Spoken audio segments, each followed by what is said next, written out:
Hello and welcome to this month's edition of the Unio Market Update. My name is Fitzgerald and I'm joined by my colleague Alex Kinsella. Alex, how are you? I'm good, Ger. Good to join you. Thanks. So let's get straight into, I suppose, markets over the course of July. It's been a very positive time from a risk-on perspective. Yeah, absolutely. So global shares advanced quite strongly in July. And in contrast to much of the year so far, the emerging markets outperformed the developed markets during the month.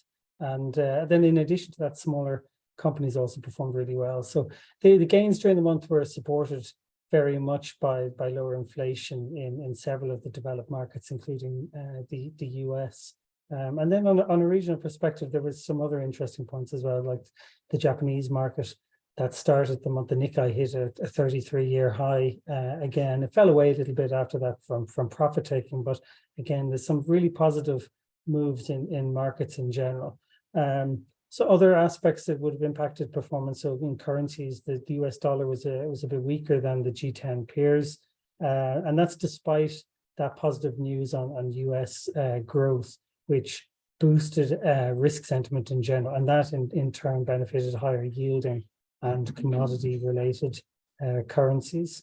And then if you just look at the chart here as well, the other area that you can see is that the corporate bonds have outperformed government bonds during the month. So softer inflation and broadly resilient US growth is supportive of credit markets, and outperforming. You can see the government bonds during the period as well, Ger. Yeah, we're seeing a really interesting positioning in markets coming through now, in particular on the central bank policy. And you're seeing developed central banks reaching that place, be it the US or the ECB, thinking or positioning on either pausing or stopping raising rates altogether. On the opposite side, you have emerging market countries starting to cut, the likes of Brazil and Chile, as they see their economies getting into better shape and being able to manage their own inflation endeavors. But we can see that obviously, as you had alluded to, Alex, it's been a very positive month from that risk-on perspective.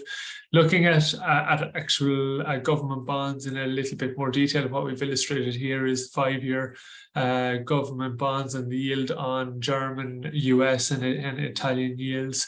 And over the course of July, on the back of that softer inflation numbers coming through, we certainly saw a little bit of retrenchment in yields, or as to expectations that I suppose those rate rises that were originally thought may not come into the magnitude that they would have.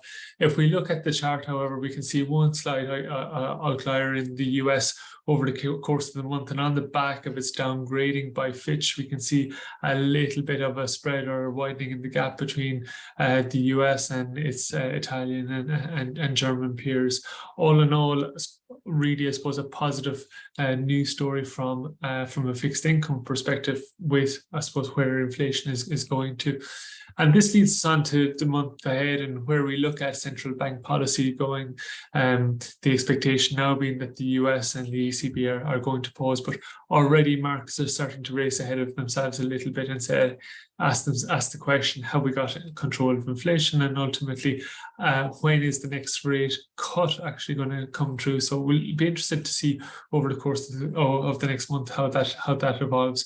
We still have the finalization of some of the Q2 earnings results to come through. All in all, for I suppose the month to date, it's been quite a resilient picture we've seen from, I suppose, corporate earnings results, and this is reflected in turn on, I suppose, the headline equity returns over the period. Yeah, absolutely. And I suppose some of the other areas, Ger, would be the China and its stuttering growth, and the methods of the Chinese government to support that. And actually, share prices in China were sharply higher in July, and that's because Beijing had promised a number of measures to boost that economic growth. So they're supporting real estate sales and a number of other struggling sectors as well. One of the other risks and areas of I suppose note that investors are focusing on is geopolitical risk, and so there's a number of different areas where this really comes to the fore. But I think that the key risk that investors are looking at the moment still the continuation of the poor relationship between US China over Taiwan. Now the US has tried to put I suppose a floor under this somewhat by recent talks, but they haven't seemed to go too far. So that's certainly an area of concern.